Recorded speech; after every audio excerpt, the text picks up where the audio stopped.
본 사례는 장남의 자살 이후 정신적 충격과 가족 갈등을 경험하는 자살 유가족의 사례입니다. 아버지는 3년 전에 돌아가셨고 어머니와 가족을 이루어 따로 사는 장녀, 차녀, 차남이 있으며 위기 개입과 내부의 가족 갈등을 해결하는 것이 시급한 과제입니다. 장남의 자살 사건 이후 어머니는 숙면과 식사 등 일상생활을 수행하는 데 큰 어려움을 겪고 있습니다. 다른 가족 구성원 역시 장남에 대한 죄책감과 원망, 분노 등 다양한 감정으로 인해 혼란스러워합니다. 또 다양한 문제가 해결되지 않은 가운데 가족 구성원 간의 갈등도 빈번히 발생해 상호 간의 의사소통마저 제대로 진행되지 않습니다. 이에 문제의식을 느낀 장녀와 어머니를 중심으로 가족이 자진해서 지역 사회복지관에 상담을 신청했습니다. 구체적인 문제 상황을 말씀드리면 다음과 같습니다. 어머니가 집에 없는 시간을 틈타 장남은 욕실에서 스스로 목숨을 끊었습니다. 장남은 오랫동안 일을 하지 않고 집안에서 칩거했으며 인생에 대한 실패감과 무능감을 느껴왔습니다. 통제되지 않는 성적 행위와 조절되지 않는 분노로 대인관계에 어려움을 겪었고 이런 이유로 어머니와 둘이서 거주하며 소통해왔습니다. 그러나 장남의 자살 현장을 목격한 어머니는 충격으로 죄책감과 상실감에 빠져 있으며 이로 인한 일상생활이 어려운 상태입니다. 장녀, 차녀, 차남은 어머니의 충격을 이해하고 물리적으로 보호하려고 하는 동시에 일부 자녀는 어머니의 부적절한 교육과 돌봄이 장남을 자살로 내몰았다고 비난하기도 하는 상태입니다. 또한 오래전부터 있어왔던 어머니와 차녀의 갈등이 이번 사건으로 수면 위에 떠오르면서 가족 간의 상호작용마저 원활히 이루어지지 않고 있습니다. 장남의 자살로 인한 가족 구성원 개개인의 혼란스러움과 이로 인한 가족 내의 갈등이 가장 큰 어려움으로 제시됩니다. 그래서 사회복지사는 가족들과 만나 다음과 같은 개인 목표를 설정했습니다. 어머니의 외상 후 스트레스 해소 및 가족 구성원의 정서적 안정, 어머니의 새로운 거주지 마련 및 거주 환경 개선, 가족 간의 위계 질서, 재확립 및 재구조화, 어머니와 차녀 간의 갈등 해소, 어머니와 차남 간의 명확한 경계선 설정 및 식당 운영 관련 갈등 해소입니다. 이 목표들을 달성하기 위해 개입 과정은 초기의 합류, 중기의 가족 구조 사정 및 가족 재구조와 종결기의 종결 평가 및 추후 계획으로 구성되어 있습니다. 총 10회기의 가족 상담을 진행했고 상담 참여자는 어머니, 장녀, 차녀, 차남입니다. 4명의 참여자는 대체로 모든 회기에 성실히 임했습니다. 다만 촬영한 영상에는 초기와 중기에 해당하는 2회기만 담았고 영상에서 다루지 않은 종결기는 보고서에 담았으니 보고서를 확인해주세요. 그럼 영상 시작하겠습니다. 안녕하세요. 처음 뵙겠습니다. 저는 박선영이라고 합니다. 고2 장남 유가족분들 맞으시죠? 네. 제가 선생님들의 성함을 몰라서 각자 한 분 한 분 성함과 간단한 소개를 해주실 수 있을까요? 안녕하세요. 저는 이찬여입니다. 셋째이고 지금은 전업주부예요. 저는 이장녀입니다. 장녀이고 저도 집에서 아이들 키우고 집안일 하고 있어요. 제가 막내고 저는 이차남입니다. 의정부에서 작게 식당 하나 하고 있어요. 네, 저는 이 엄마고요. 남편은 일찍 죽었고 애들은 다 결혼해서 나가고 저랑 장남이만 같이 살았었어요. 요즘 마음이 정말 힘들어요. 내 아들이 그렇게 돼버렸어요. 그죠. 어머님의 마음이 얼마나 아프실지 조금이나마 이해합니다. 여기 계신 모든 분들도 각자의 방식으로 아픔을 겪고 계시죠. 오늘 우리가 할 수 있는 것은 이 아픔을 함께 나누고 또 어떻게 나아갈 수 있는지 함께 찾아보는 거예요. 다들 찾아오는 길은 어떠셨어요? 저희 집안에 문제가 많아서 해결해야 할 것 같기는 한데 뭔가 집안일을 이렇게 남에게 말한다는 게 뭔가 부끄럽기도 하고. 저는 사실 여기 오는 게 부끄럽고 어색했어요. 하지만 생각해보니 우리가 서로 지지할 필요가 있어요. 차라님의 솔직한 고백에 감사드립니다. 상담이 늘 쉬운 거는 아니지만 상담을 신청한 것만으로도 큰 용기를 내신 거예요. 시작이 반이라는 말도 있잖아요. 여러분이 여기 계신 것 그 자체가 매우 중요한 첫걸음입니다. 정말 잘 생각하셨어요. 그러면 혹시 어떻게 이 기관의 도움을 통해 문제를 해결하고자 결정을 하게 되셨나요?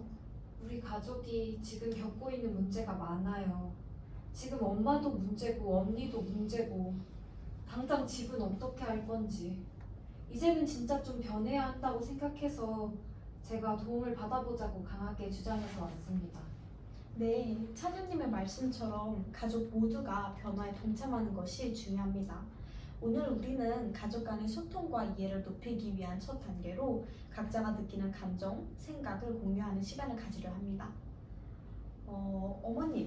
어머님이 겪고 계신 심리적, 신체적 어려움에 대해서 조금 더 자세히 말씀해 주시겠어요? 어떤 점이 가장 힘드신가요? 잠을 잘 수가 없어요. 밤마다 아들 생각만 자꾸 나고 그 장면이 자꾸 눈앞에 아른거려요. 식욕도 없고 온종일 우울해요.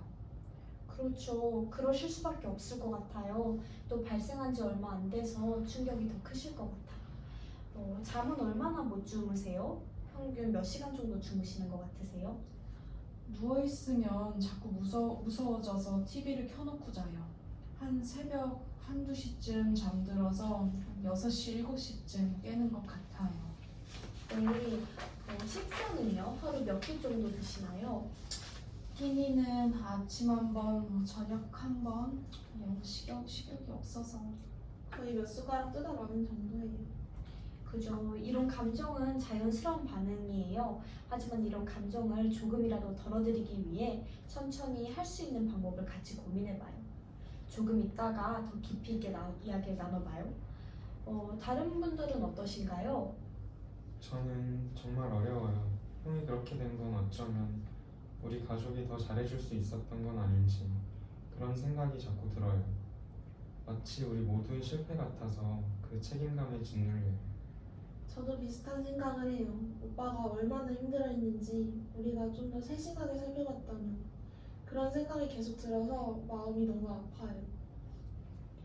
여러분이 느끼는 그 죄책감은 매우 자연스러운 감정입니다. 하지만 중요한 것은 개인이나 가족이 모든 상황을 통제할 수 없다는 것입니다. 각자의 능력 내에서 최선을 다한 것이고 때로는 일어난 일을 받아들이고 용서하는 것도 필요해요. 나는 어머니로서 실패한 것 같아요. 내 아들이 내가 더 잘해줬어야 했는데. 어머니, 아들을 사랑하는 마음에서 오는 자연스러운 감정입니다. 그러나 어머니 혼자의 책임이 아니에요. 우리 모두는 때로 예측할 수 없는 상황에 직면하기도 합니다.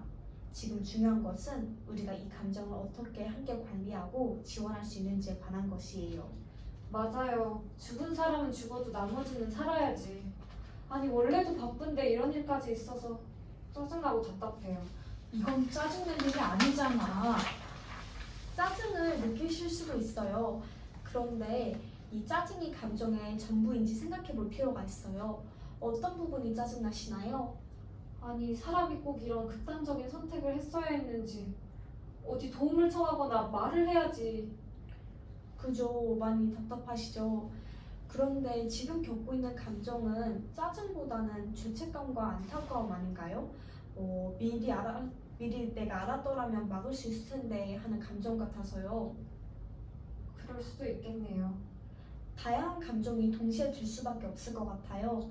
그렇다면 이제 우리는 함께 장남의 자살에 대한 여러분의 기억과 정보를 모아 하나의 사건으로 명확히 해보려고 합니다. 이 과정은 각자의 경험을 공유함으로써 발생할 수 있는 잘못된 인식을 최소화하는 것을 목표로 합니다. 나는 그날을 생각하고 싶지가 않아요. 지금부터 우리가 하려는 작업은 장남의 행동이 더 이상 숨겨진 비밀이 아니라 하나의 객관적인 사건으로 다뤄지도록 돕는 것입니다. 이는 PTSD와 같은 장기적인 문제로 발전하는 것을 예방하는 데 중요한 단계예요. 이걸 통해서 우리가 나아질 수 있다면 좀 견딜 수 있을 것 같아요. 감사합니다. 이해하는 것이 우리가 이 상황을 받아들이고 또 나아가는데 첫걸음이 됩니다. 각자가 기억하는 그날의 사건을 공유해 주시겠어요? 시작은 어머니부터 해주시겠어요? 그날 나는 집에 들어서자마자 느낌이 너무 이상했어요. 집이 너무 조용했고 뭔가 잘못됐다는 걸 직감했죠. 그리고 화장실 문을 열었을 때 내 아들이 거기에. 그 순간을 회상하는 것은 정말 힘드시겠지만 여기서 이야기하는 것이 어머니 자신을 돕는 일이 될 것입니다. 여러분의 이야기는 우리가 이 감정적인 어려움을 함께 극복하는 데 도움이 됩니다. 놀라서 119한테 전화하고 바로 첫째한테 전화했죠. 구급대원이 막 오고 장녀도 오고 근데 병원에 이송할 새도 없이. 그날 저는 전화를 받고 집으로 달려갔어요. 모든 것이 너무 빠르게 일어나서 정신을 차릴 수가 없었어요. 우리가 이 상황을 어떻게 받아들여야 할지 아직도 혼란스러워요. 이후에 앰뷸런스가 온 걸로 알고 경찰도 한 차례 왔다 갔나 그래요. 언니가 연락해서 하던 일을 마무리도 못하고 급하게 왔던 기억이 나요. 제가 왔을 때는 벌써 뭘 할 수 있는 상황은 아니었어서. 누나들이 연락하고 하는 동안 저는 그냥 어머니 옆에 앉아 있었어요. 어머니가 너무 큰 충격을 받아서 말 없이 앉아 있길래 어머니를 위로하려고 노력했어요. 그 이후에는 통보를 받고 경찰에 서명도 하고 장례식을 준비했어요. 다들 슬픔에 가득 차 있어서 거의 다 제가 해결했죠. 충격이 모두 크셨을 것 같아요. 특히 현장을 목격하신 어머니와 장녀님은 더 오래 그 잔상이 남아있을 수 있어요. 이런 감정을 숨기고 감추고 묻기보다는 자주 꺼내고 이야기할 수 있어야 나중에 괜찮아져요. 혹시 도움이 필요하시면 전문 상담사를 연결시켜 드릴 수 있으니 언제든지 편하게 말씀해 주세요. 그러면 평소 장남님은 어떤 분이셨나요? 애가 순하고 정도 많았어요. 일도 안 되고 사회생활 하면서 인간관계에서 스트레스를 너무 받아서 나중엔 또 화도 많아지고 우울해하기도 했지만 원래는 정말 순한 애였어요. 평소에는 어머니 일도 돕고 그랬던 것 같아요. 가끔 무슨 작은 일 때문에 화가 나면 이제 아무도 제어할 수가 없어서 문제였진 않아요. 엄마가 너무 오냐오냐 키워서 그래요. 나머지는 별로 돌보거나 품어주지도 않고 맨날 오빠만 챙겼어요. 일 안 하고 맨날 집에 누워만 있어도 그냥 다 봐주고 게으르게 있어도 그냥 그러려니 하고. 그렇군요. 그럼 장남님은 평생 일을 안 하셨나요? 계속 안 했던 건 아닌데 한 7, 8년 전부터 안 하기 시작하더니 쭉 집에만 있었어요. 그전에도 간헐적으로 조금씩 일했고 제대로 된 직장을 안 얻더라고요. 얻지 않은 것인가요? 아니면 얻지 못한 것인가요? 능력도 없고 의지도 없고. 그렇군요. 어쩌면 여러 심리적인 장애가 있으셨었고 이로 인해 정상적인 경제 활동을 못 하셨을 것 같다는 생각이 드네요. 게으르거나 의도적으로 놀았다기보다 능력이 없었을 수 있어요. 두 개는 분리해서 보시면 좋을 것 같아요. 그래야 객관적으로 사람을 보고 화가 덜 날 수 있거든요. 또 어머니의 양육 때문에 장남님이 그렇게 되셨다는 건 다시 생각하고 고민해 볼 지점이네요. 어머니와 유독 각별한 사이였나 봐요. 아무래도 계속 같이 살고 그랬어서 가장 많이 소통을 했죠. 맞아요. 엄마가 오빠만 항상 감싸돌았어요. 아무래도 장녀, 차녀, 차남 다 제대로 가족 꾸리고 살아가는데 장남만 제대로 못 살았으니까 그랬죠. 유독 예뻐하거나 그런 건 아니고. 그렇군요. 원래 가족 간에는 조금 더 밀접한 관계가 있고 또 조금 더 소원한 관계가 있기 마련이에요. 어머니와 장남님 간의 소통이 많았고 또 차녀님은 이게 불편하셨을 수도 있겠네요. 저도 한번 같이 고민해 볼게요. 앞서 같이 의논할 때 차녀님이 아직 여러 해결해야 할 문제들이 남아있다고 하셨는데 어떤 문제일까요? 일단 엄마 집이 제일 큰 문제예요. 원래 엄마랑 오빠랑 같이 살았는데 오빠 그렇게 되고 나서 일단 비워두고 있거든요. 빨리 살 사람이 나타나야 할 텐데. 누가 사람 죽은 곳을 사려 하겠어요. 그러면 현재 집이 거래되기 전까지는 어머니 거처와 관련해서 맡아주실 여유가 있으신 분이 없는 거죠? 맞아요. 그 돈을 마련해야 새로운 거처도 정해질 텐데 지금은 새로운 집을 구하려 해도 돈이 없어요. 그리고 저는 어머님을 모시고 싶어도 현실적으로 애들도 있고 남편도 있고 집도 좁고 해서. 저는 가게 운영하느라 정신이 없어서 아마 아내와 상의를 해봐야 할 것 같은데 잘 모르겠어요. 저는 애도 있고 원래도 엄마랑 사이가 안 좋아서 엄마도 원치 않으실 거예요. 그리고 법적인 문제도 있어요. 상속 문제도 해결해야 하고 뒷정리도 할 게 조금 남아있고. 무엇보다 엄마가 걱정이에요. 스트레스가 많아서 잘 주무시지도 못하고 있어서요. 맞아요. 엄마가 가장 힘들겠죠. 일단 다른 건 천천히 해결해도 엄마 감정 문제가 제일 큰 문제인 것 같아요. 뭘 해야 할지. 정말 다양한 문제가 있네요. 하나 둘씩 해결하느라 많이 정신이 없으실 것 같아요. 제가 정리해 봤을 때는 집 문제, 법적 문제, 금전 문제, 그리고 감정 문제가 가장 크신 것 같아요. 넘어야 할 산은 많지만 모두들 합쳐서 이겨낼 마음의 힘은 충분하신 것 같아요. 또 서로 갈등이 있음에도 불구하고 어머니를 가장 걱정하고 우선시하는 마음이 일치한 것 같아요. 보통 가족에게 어려운 일이 생기면 주로 어떤 방식으로 문제를 해결하나요? 아버지 살아계실 때도 그렇고 우리 가족은 항상 각자 살아왔어요. 각자 문제를 해결하면서. 죽은 남편하고 제가 모두 일하고 애들 먹여 살리느라 바빴어요. 애들은 아는지 모르겠지만. 두 분 다 이해해요. 어머니는 어머니대로, 자식들은 또 자식대로 힘드셨겠어요. 고생이 많으셨겠어요. 보통 교회 사람들이 많이 도와줘요. 장남 그렇게 되고 나서도 교회 사람들이 가장 먼저 찾아와주고 마음의 의지도 되곤 해요. 저도 항상 하나님한테 기도드려요. 우리 장남 잘 돌봐주시라고. 그러면 모두 기독교이신가요? 같은 교회를 다니시나요? 저희는 다 옛날부터 교회를 다녔어요. 지금은 다 각자 가까운 데서 다니지만 원래 같이 다녔어요. 그렇군요. 교회가 가족들에게 정말 큰 힘이 될 것 같아서 다행이네요. 문제를 해결하기 위해 모두 같이 한번 고민해 볼 지점이 있는데요. 장남님에 대한 감정이 정말 다양한 것 같아요. 장남님을 챙겨주지 못하고 삶이 어려운 것을 이해해주지 못한 것에 대한 죄책감도 있고 또 원망이나 분노 등 다양한 감정이 지금 존재하는 것 같아요. 각자 자신의 감정을 조금 정리해보면 좋을 것 같은데 저희 간단한 프로그램을 같이 하나 해봐도 될까요? 어떤 프로그램일까요? 장남님에 대한 추모글을 작성한다고 생각하면 좋을 것 같아요. 조금 있다가 저희가 장남님을 같이 추모할 시간을 가질 건데 그 시간에 같이 읽고 같이 읽을 어떤 추모글을 작성한다고 생각하시면 좋을 것 같아요. 장남님의 생에 대한 생각, 자신과의 관계, 개인의 감정, 그리움, 분노, 아쉬움 등 어떤 내용이어도 좋을 것 같아요.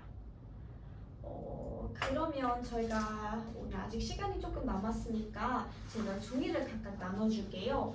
그래서 한번 추모글을 작성해 보시고 저희 10분 뒤에 같이 이야기를 나눠보면 좋을 것 같습니다. 예.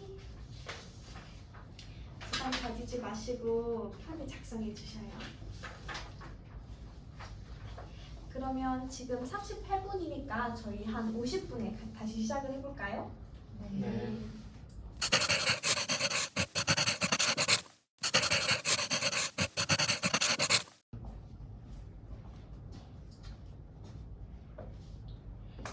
네, 안녕하세요.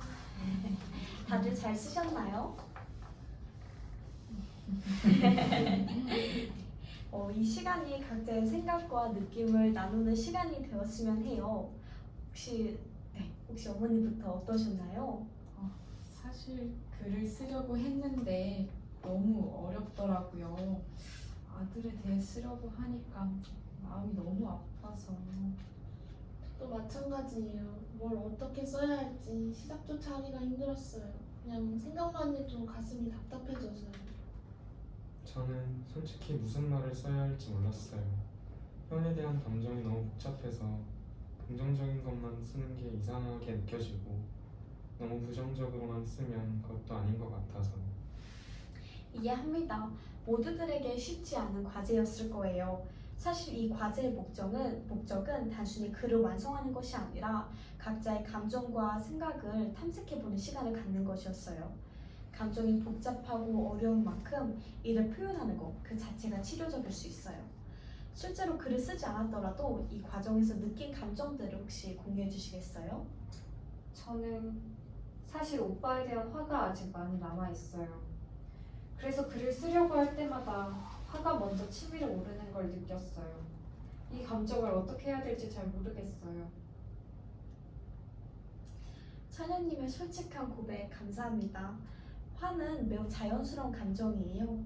장남님에 대한 복잡한 감정, 특히 화나 원망은 그 사람이 우리에게 미친 영향을 반영하는 거예요.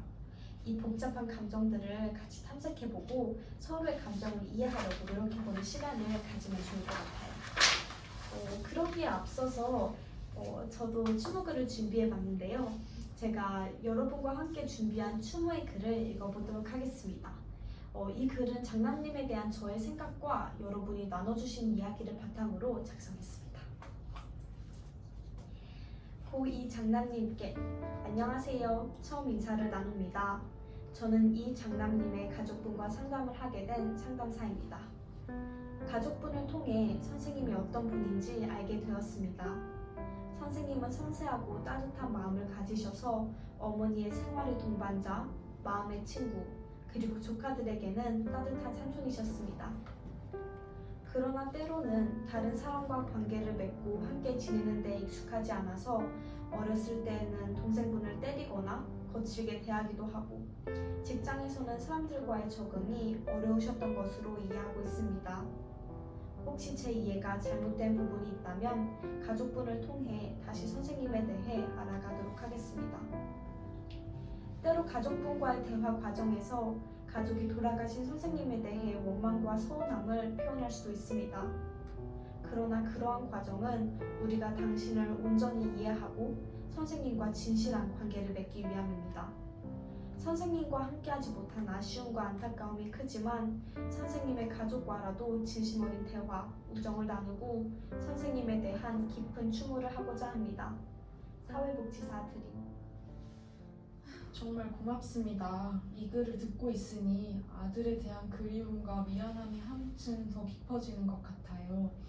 그리고 이렇게 우리가 함께 아들을 기억하는 시간이 정말 필요했던 것 같아요. 공유해 주셔서 감사해요. 또 제가 읽은 글이 여러분의 심정에 어떤 영향을 미쳤는지 또 여러분이 가지고 계시는 생각이나 경험들을 공유해 주시면 좋을 것 같아요. 솔직히 말하면 아들이 가끔 동생들에게 정말 나쁘게 구는 모습도 있었어요. 근데 그건 정말 그 아이의 일부일 뿐이었어요. 제겐 정말 효자였어요. 모든 사람이 장남이를 나쁘게 볼 때 저는 제 아들 그냥 있는 그대로 봤습니다. 저는 형이 공공장소에서 몇 번 문제를 일으킨 걸 알고 있어요. 그게 사실 형을 부끄럽게 만들었고 때로는 가족 전체에 대해 부끄럽다고 느꼈어요. 하지만 오늘 여기서 이런 이야기를 나눌 수 있다는 건 정말 중요한 것 같아요. 정말로 저는 오빠의 행동 때문에 많은 원망을 품어왔어요. 그런데 여기서 이런 이야기를 하고 나니까 화가 조금은 가라앉는 것 같아요. 하지만 그렇다고 제가 장남이 오빠를 용서한다거나 그런 건 아니에요. 그쵸, 그럴 수 있죠. 꼭 용서할 필요도 없고요. 다들 감정이랑 정보를 많이 공유해 주셔서 감사해요.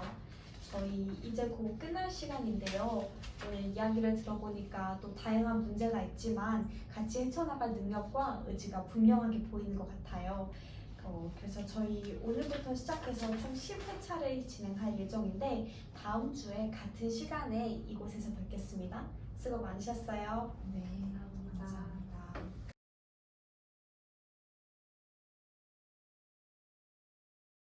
오늘은 여러분들을 조금 더 이해할 수 있는 시간을 가지고 싶어요. 어머니부터 편하게 하고 싶은 말 있으시면 해주면 될 것 같아요. 요즘 어떠셨어요? 그래도 하나님이 나를 버리진 않으신 것 같아요. 사실 사람이 죽어나간 집을 살 사람이 어디 있겠어요. 그런데 부동산에서 두 군데나 연락이 와서 경쟁도 하고 그렇게 집도 팔리고 이제는 지난 일을 잊어버리고 앞으로 잘 살아나갈 일만 생각하고 싶어요.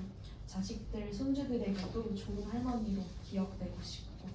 아니 자식을 잘못 키워서 죽은 자식도 있고 살아있는 자식들도 아직 과거 상처가 해결이 안 됐는데 어떻게 잘 살 일만 생각을 해?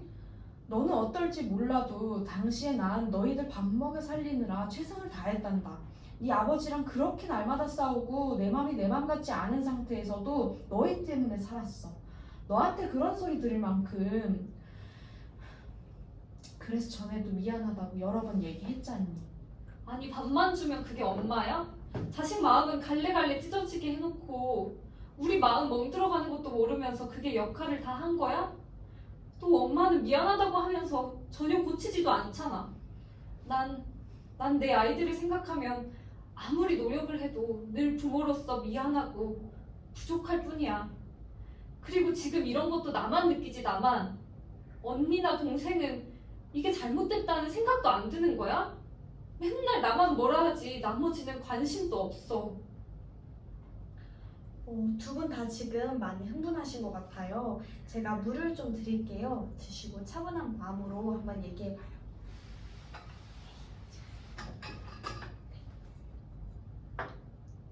물 온도는 괜찮으세요? 네, 천천히 드세요.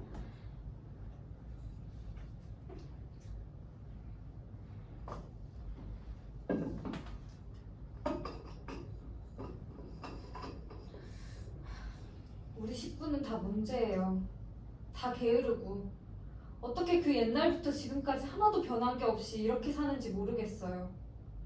언니는 누워만 있고 움직이질 않아요. 교회에도 자주 빠지고 그래서 형부만 맨날 고장이잖아요. 동생도 아직 철이 안 들어서 지금 하는 가게를 잘 유지할 수 있을지도 걱정이에요. 큰 따님은 어떻게 생각하시나요? 언니는 생각이 없어요, 생각이. 제가 큰 따님한테 물어봤는데 큰 따님 얘기를 동생분이 대신하시네요. 그래도 괜찮으신 건가요? 언니가 듣기에는 동생분의 이야기가 어떻게 들리시나요? 제가 일요일에 좀 누워있기는 해요. 평일 내내 일하다 보니 힘들잖아요. 그래도 너는 내가 너보다 어린 사람도 아니고 네가 나에 대해 내가 어떻게 사는 줄 알고 네 맘대로 말하니? 너 참 사람 속도 모르고 말만 쉽게 잘하더라. 이번에 상담 시작하고도 넌 달라진 게 없어. 매번 나나 엄마한테 뭐라고 하기만 하잖아. 우리는 뭐 할 말 없어서 너한테 말 안 하는 줄 아니? 사실 어릴 때부터 지금까지 거의 싸운 적이 없었어요. 내가 뭐라고 해도 제가 그냥 듣는 식으로 넘겼으니까요. 자매가 어렸을 때부터 싸우지 않고 자란 것은 매우 드문 일 같아요. 갈등이 있을 때는 조금 다투더라도 마음을 표현하는 것이 진정성 있는 관계가 아닐까요? 지금까지 상담하면서 두 분이 이렇게 큰 소리를 내신 것은 이번이 처음인 것 같아요.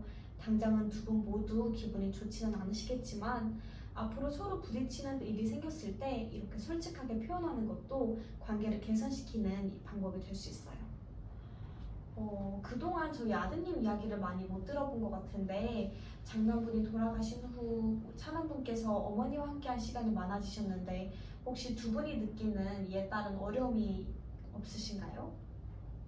어머니가 식당에 나오셔서 반찬도 해주시고 저희 집사람도 도와주시면 저야 편하죠.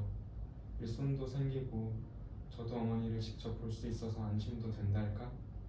그런데 어머니가 너무 간섭이 심하세요. 제가 사장이잖아요. 그런데 가끔 너무 고집을 부리셔서 그럴 때마다 너무 지쳐요. 그래도 그렇지. 내가 너를 도와준 게 얼만데 또 식당에 나오지 말라는 소리까지 평소에 그렇게 하니 너 혼자 실수하면서 어리둥절하게 일하는 거 보니까 답답해서 하는 소리 하는 거지. 어떻게 너마저 나한테 그러니? 엄마가 자꾸 선을 넘으시니까 그러지. 나도 미치겠어 정말. 두 분 다 많이 흥분하신 것 같아요. 아무래도 관계가 새롭게 형성되고 또 두 분이 함께 하시는 시간이 늘어나다 보니 두 분 다 현재 관계에 있어서 적정한 선에 대한 혼란을 느끼시는 것 같아요. 어머니가 가게에 더 이상 나오시지 않는 방법 말고 아드님께서 어머니가 과하게 관여한다고 느끼신다면 그 선을 강조해 주시는 거 어떨까요? 예를 들어 선이라는 말을 하면 어머니가 잠시 멈추고 기다리는 거죠. 그렇게 짚어주는 거는 괜찮은 것 같아요. 사실 어머니가 그날 이후로 저한테 많이 의지를 하셔서 제가 어느 부분까지 다 맞춰드려야 하는 건지 혼란스러울 때가 많았어요.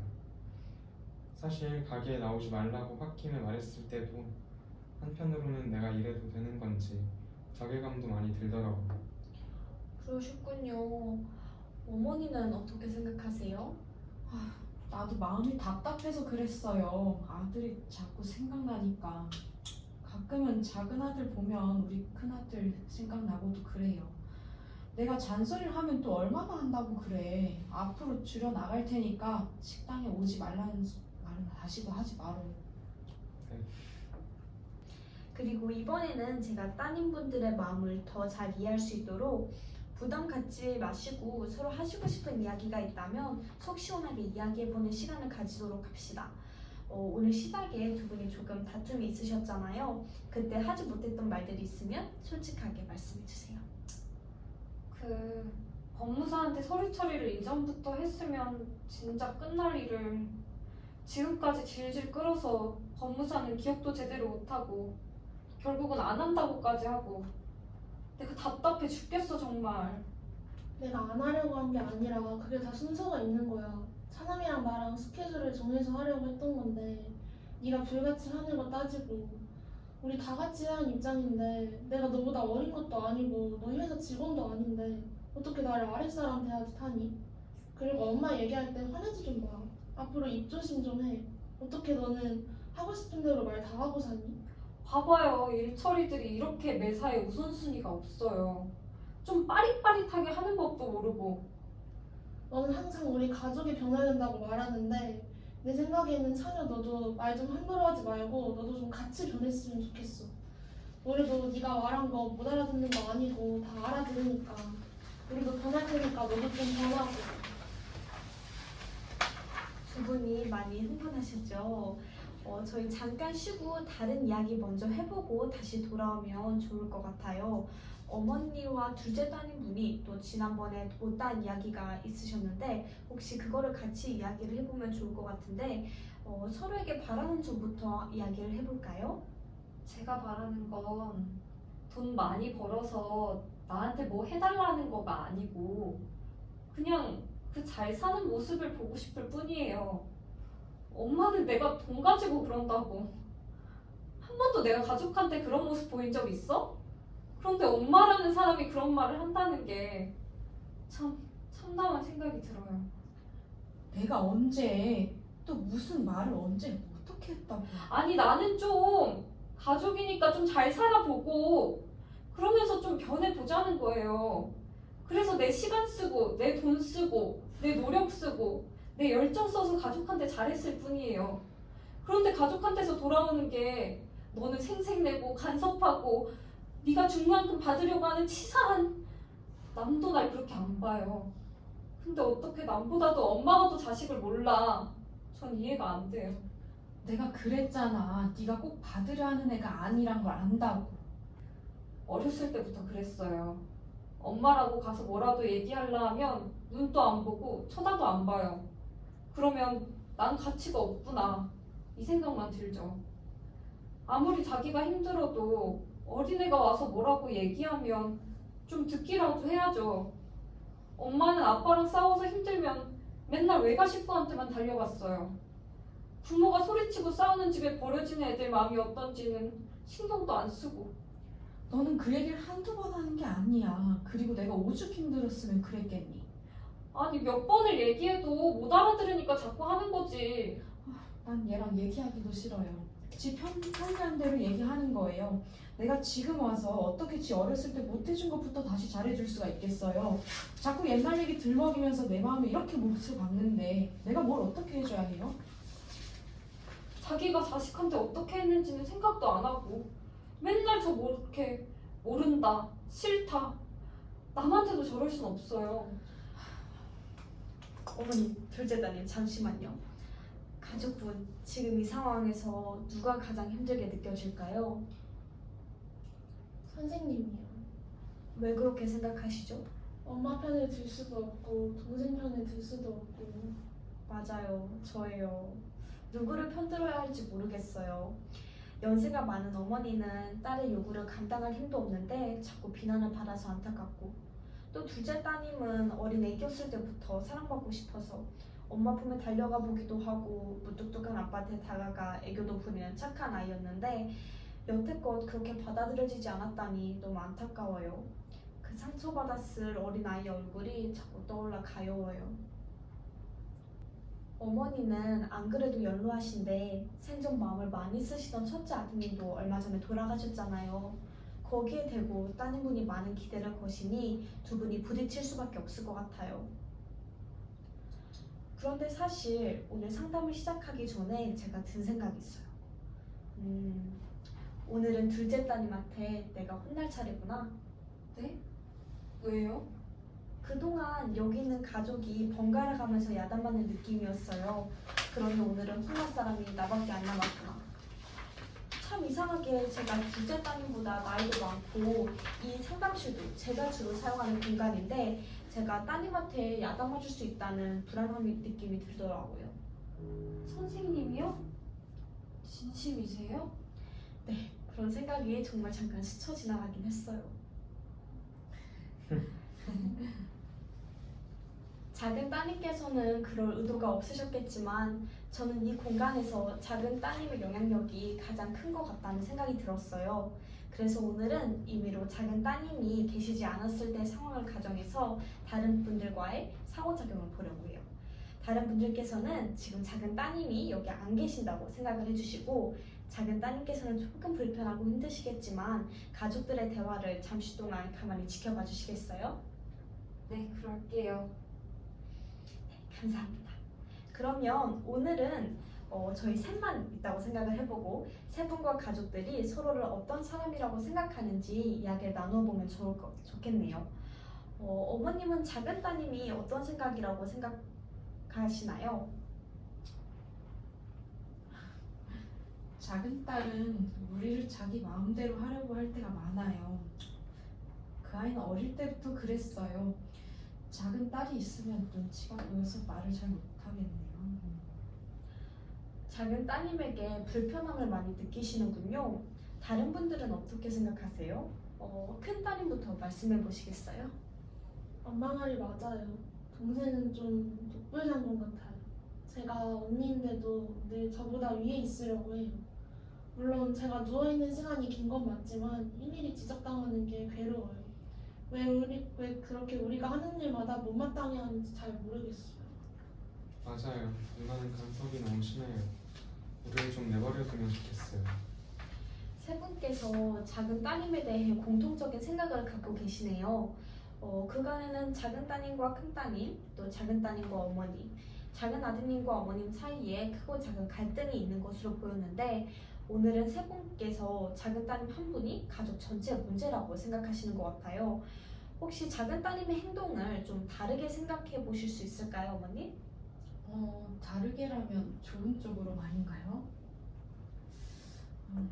좋게 보면 작은 딸이 우리 가족에게 관심이 많은 걸 수도 있겠어요. 명절마다 우리한테 전화해서 외식 예약하고 차례를 준비하는 것도 작은 딸이 했고요. 다른 사람이 보면 살갑다고 할 수도 있을 것 같아요. 네, 그렇게 볼 수도 있겠네요. 그렇다면 남이 보기에는 살가운 따님이 세 분께는 다르게 느껴지시는 것 같아요. 차나님, 장녀님, 어떻게 생각하세요? 겉으로 보기엔 좋은 누나 같지만 사실 불편하고 조금 부담스럽기도 해요. 네, 저도 그렇게 생각해요. 동생이 가족 일에 열심인 건 맞지만 매번 생색내는 것 같아서 좀 밉기도 하고. 제가 느끼기에는 세 분과 작은 따님의 성향이 많이 다른 것 같아요. 세 분은 모두 독립적인 성향이신 것 같아요. 뭔가 대인관계에 대한 욕구보다 본인의 일이나 문제 해결에 대한 욕구가 더 크신 것 같고요. 반면에 작은 따님은 사랑과 관계에 대한 욕구가 매우 높으셔서 가족들로부터 그 욕구가 충족되기를 원하시는 분이세요. 태어나서 지금까지 관계에 대한 욕구가 작은 따님을 힘들게 할 때마다 가족분들의 반응은 관계에 대한 욕구를 충족시켜 왔나요? 아니요. 먹고 사는 게 워낙 바빠서 그것까지 신경 쓸 여유가 없었던 것 같네요. 그런 것까지 안 챙겨줘도 입히고 먹이고 재우면 알아서 잘 클 줄 알았어요. 제가 주는 사랑이 많이 부족했던 걸까요? 아니에요. 신경 쓰기 어려우셨을 수 있죠. 당연히 이해해요. 저는 어머님께서는 작은 따님을 사랑하지 않으신 게 아니라 독립적인 성향이신 분이셔서 작은 따님이 그런 욕구를 가졌다는 것을 눈치채기 어려우셨다고 생각해요. 그런데 한편으로는 작은 따님은 사랑받고 싶은 마음이 좌절될 때마다 혼자 많이 외롭고 슬프셨을 것 같아요. 작은 아드님, 큰 따님 어떻게 생각하세요? 그렇게는 생각 안 해봤는데 맞는 것 같아요. 그럴 수도 있겠네요. 그런데 저는 동생들이랑 엄마가 저에게 불평을 할 때마다 다 들어줬었는데 그걸로는 부족했을까요? 왜 동생이 저를 그렇게 게으르다고 비난하는지 모르겠어요. 큰 따님께서는 다른 두 분처럼 독립적이신 성향이 있으신데 책임감 때문에 가족분들의 불만에 다 맞춰주시느라 힘드셨을 것 같아요.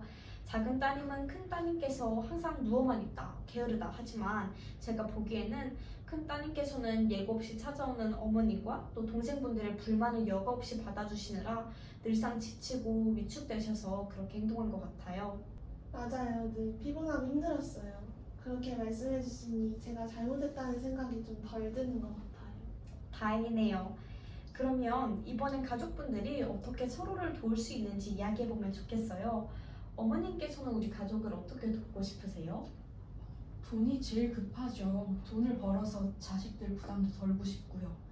그런데 제가 할 줄 아는 게 많이 없어서 손으로 잔재주만 부릴 수 있거든요. 아니에요. 엄마는 손재주가 정말 좋으세요. 주위에서 다들 팔아보라고 할 정도예요.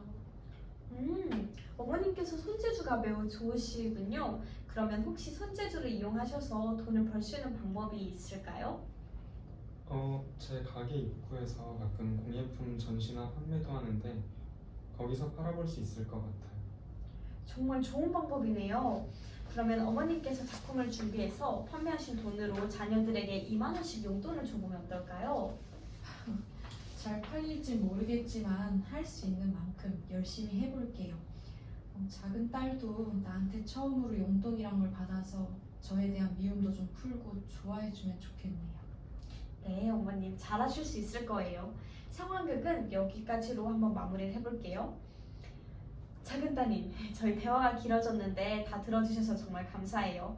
이번엔 작은 따님의 생각을 한번 여쭤볼게요. 들으시면서 어떠셨나요? 어떤 감정이 드세요?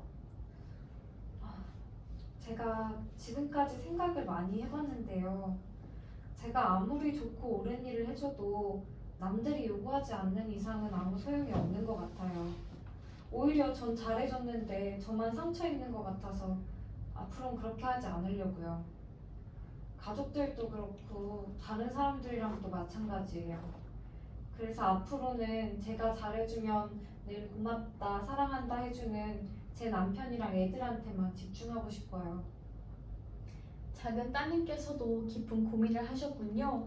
저도 작은 따님의 말씀이 이해가 가요. 작은 따님께서 가족분들에게, 특히 어머님께 미칠 수 있는 영향에 한계가 있다는 점을 잘 짚어주신 것 같아요. 그리고 가족분들에게서 심리적으로 한 발 떨어지시려는 행동이 다른 가족분들과의 적절한 경계를 만들어주고 또 서로를 건강하게 배려하고 지지할 수 있을 거라고 생각이 돼요. 다른 분들도 여태까지 잘못해오신 게 아니라 그동안 모든 가족분들이 서로 간의 거리를 유지하는 일에 어려움을 겪어왔다고 생각하시면 될 것 같아요.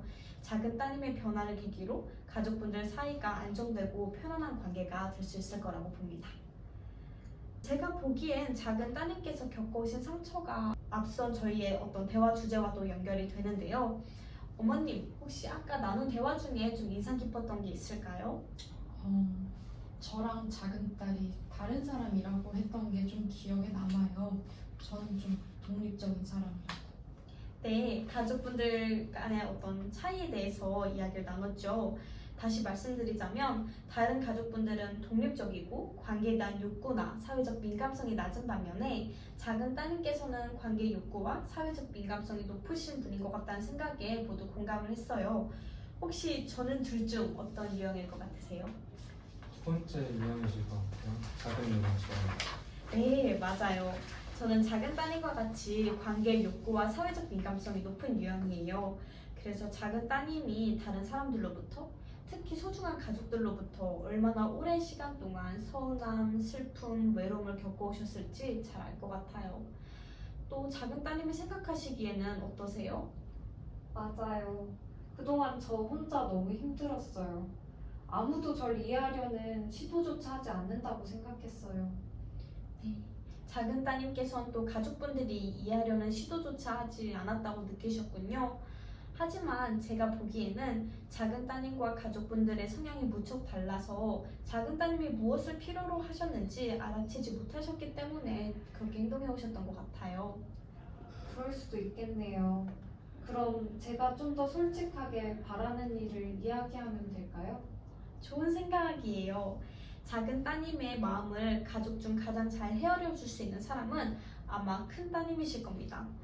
동생으로서 언니한테 허물없이 맛있는 거 먹으러 가자, 놀러 가자 하고 먼저 쫄라보세요. 큰 따님께서도 언니로서 동생에게 하고 싶은 말도 편하게 하시고 또 잔소리도 할 수 있으면 관계에 큰 도움이 될 겁니다. 여기서 한번 연습해 보시겠어요? 큰 따님부터 먼저 해보세요.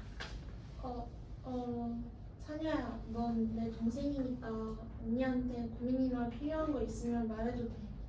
그리고 아무리 내 행동이 못마땅해도 내가 언니인데 나를 비난하는 말이나 행동은 하지 않아줬으면 좋겠어. 그리고 여태까지 네가 힘든 거 몰라줘서 미안해. 언니, 이해해줘서 고마워. 그리고 나도 그동안 계속 언니한테 뭐라고만 해서 미안해. 우리 오랜만에 둘이서 맛있는 것도 먹고 쇼핑도 하러 가지 않을래? 그래, 좋아. 이번에는 내가 좋은 거 알아두고 예약해볼게. 작은 따님께서 이번에는 큰 따님의 말을 끝까지 들어주셨네요. 큰 따님께서도 용기를 내서 하고 싶었던 말을 털어놓아 주셨고요.